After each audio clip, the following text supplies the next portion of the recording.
Hey, dog. I was Steven Espinoza. I'm just sitting there thinking, dog. You a fucking weasel. Conor McGregor was white, right, dog? Oh my God, how could you release that fucking audio? What kind of nigga is you? Man, the lengths people will do to protect themselves, man.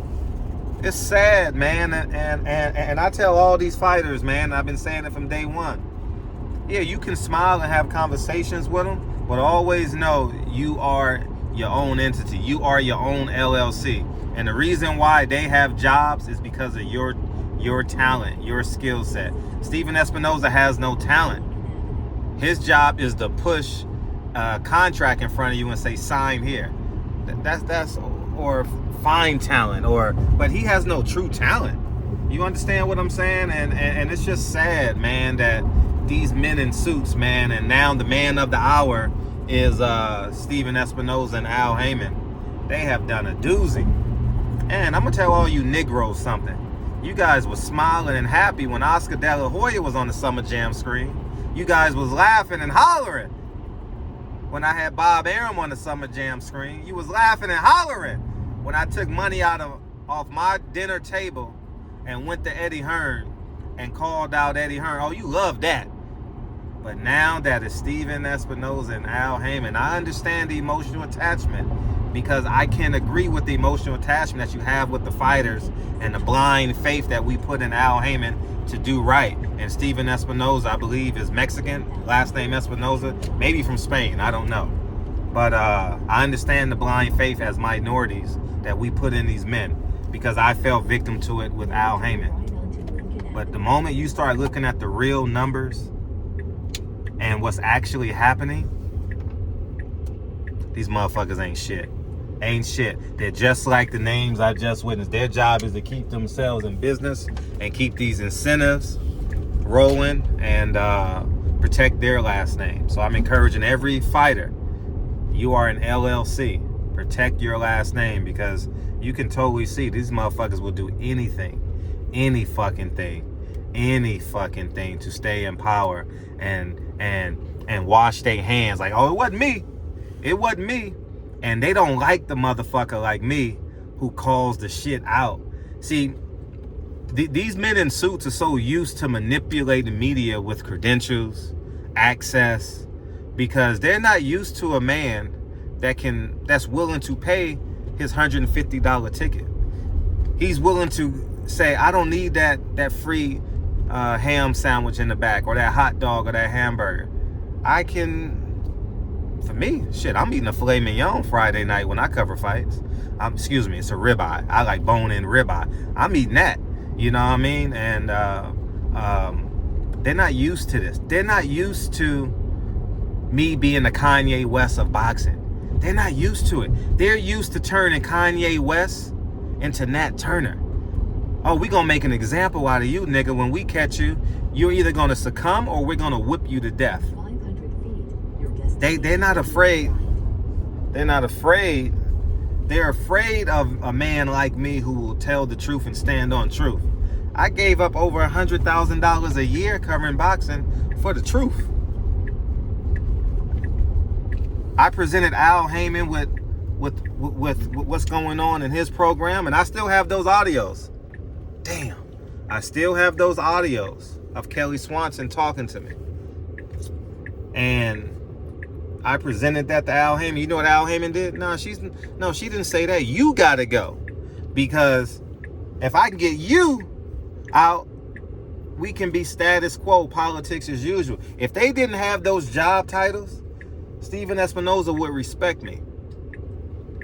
If Al Heyman was on the outside trying to get in boxing, he would respect me. Yes, do it for the people. Do it, La Raza. You know what I mean? But when you look at the big picture of this shit, they're scumbags. They're bloodsuckers. You understand what I'm saying? And now it's time for us to stand up. These, as Deontay Wilder said, we are the talent. And I admire Deontay Wilder for using his platform to say such a thing. I admire that, because I've only used my platform for that, because I know how important it is. Because I'm gonna tell y'all something. People with influence and power need to talk more. We need to stand up more. Who's supporting Kanye West? I'm not saying how he's doing it and he's the perfect messenger, but did he lie? He has not lied. And where's the Jay-Z's of the world? You know what I mean? I'm not the richest man in the world, but I'm far from broke. And I think men like me, who are far from broke and have a level of financial independence and spiritual independence and a level of fearlessness, need to speak up against this conglomerate. Because Stephen Espinoza has a boss. And his hat and his job, his boss wears a small hat. Al Heyman has a boss. This motherfucker Al Heyman right now is begging, trying to get a deal from Fox. Begging, on his knees, begging. And I'm not making this shit up. He's begging for a deal from Fox. I know these things. You understand what I'm saying? And they're going to lie to y'all. They're going to say, I'm crazy. How am I crazy? And I got the same degrees Al Heyman got. Different colleges, same degree. How am I crazy? I kept my family together. Al Heyman doesn't have a family. Stephen Espinoza don't have a family. Frederick Hawthorne has a family. And I promote family. I promote fatherhood. There's a little bit of nigga in me, yes. But for the most part, I promote fatherhood, integrity. You understand what I'm saying? And they can't handle the fact that I'm gonna stand on truth. And I'm gonna leave y'all with this, what Malcolm X says. This conglomerate, I'm paraphrasing it to a modern day quote. This conglomerate will have you hating the people you should love and loving the people you should hate. And Al Heyman and Stephen Espinoza and everyone that fits under their job descriptions, you shouldn't carry the hate, but you should know who they are and what they represent. And I think it's just disparaging. It's just deplorable. And you guys said, oh, you're just speaking up because Earl Spence is this. No, I did the same thing for Michael Fox, Mikhail Fox. I had him on the show. I had his father on the show, and I stood up against the motherfucker. Matter of fact, I still bring his name up at least once a week on my show because it's wrong. And we got to start standing up for what's right. I'm the only YouTube platform that still mentions Michael Fox and how the Fox brothers were destroyed by Al Heyman and PBC and Sampson and Louis DeCoupas, whoever put him on that show. I stand for truth. I don't need celebrity friends. My neighbors are celebrities. You don't see me running while I'm taking pictures. All my techs, celebrities.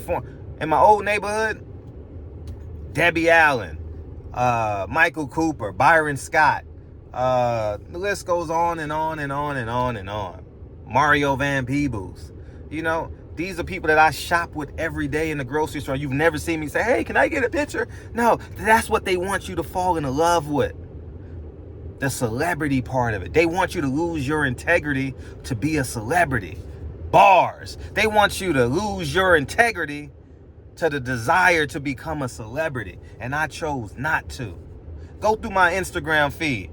You see family. You see me trying to raise the conscious level of people like me who came from nothing.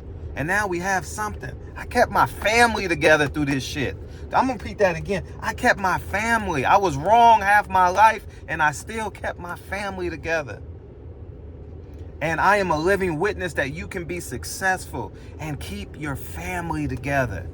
That's the most important thing. They want you to lose sight of this shit.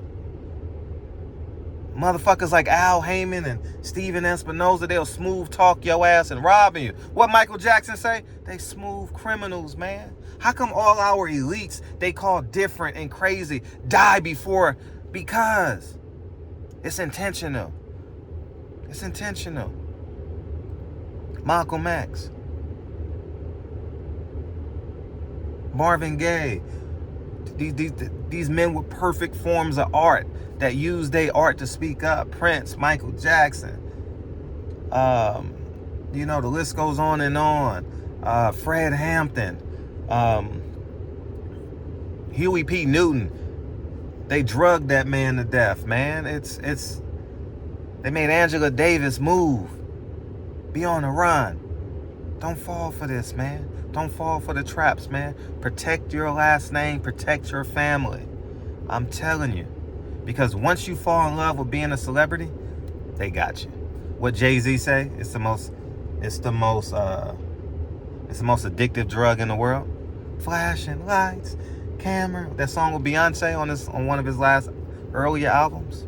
So I love y'all, man. I appreciate y'all, man. And Steven Espinoza, you a scumbag. Al Heyman, super scumbag, man, because you leverage your melanin to destroy these fighters' careers, and now you on your knees in the Fox office trying to get a deal, nigga. Al Heyman told me to apologize. He sent his little minions, just apologize to Kelly Swan. I said, no, she's wrong. I'm not apologizing. I'm going to stand. And you know what he did the next week? He took my credential. Yeah. He tried to close the doors on me. But he don't know I can still fly first class. Because I'm a king in my house. My foundation is not built on sand. It's fortified. I got the same degrees they got. I got similar companies they got. Not the same names. Similar. I live across the street from celebrities, techs, politicians. Yeah. Carpenters. They want you to fall in love with that celebrity shit. And I know I done went every place to get to this destination, but hopefully y'all got this message. They're scumbags, man. They're leeches. Yeah, I told you, man, when I did my research on 9 Wives, it challenged me. Because I was living a very cool, casual, comfortable life. I know tax laws. I can not hide, but I know how to legally pay my taxes. I challenge you, man, to be out of the ordinary. To get out of the ordinary and become extraordinary. Hold yourself accountable to your integrity. Grow your integrity every day. Watch how great of a man you become. Value your kids. Value your woman. If you're a woman, listen to this video, value your man.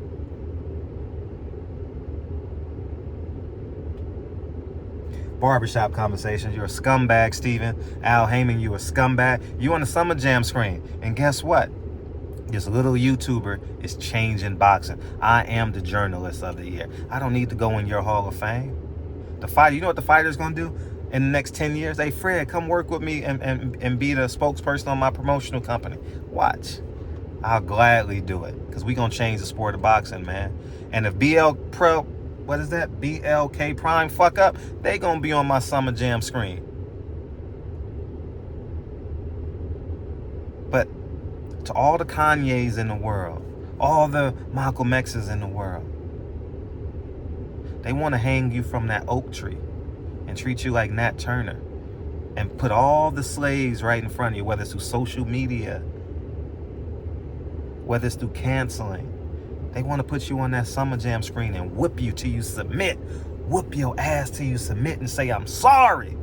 I won't ever do it again. Nat Turner never did, and he died. Malcolm X showed up to the Audubon Ballroom February 21st, knew he was facing death every day of his life, and still inspired the people. It's our turn now. It's our turn now. I repeat, it's our turn now. Respect and love your ancestors. Barbershop conversations. We live tonight. We gonna talk about this. Steven Espinoza released that fucking audio. How the fuck? Oh, it's just terrible, man. Barbershop conversations. Talk to you soon. Peace.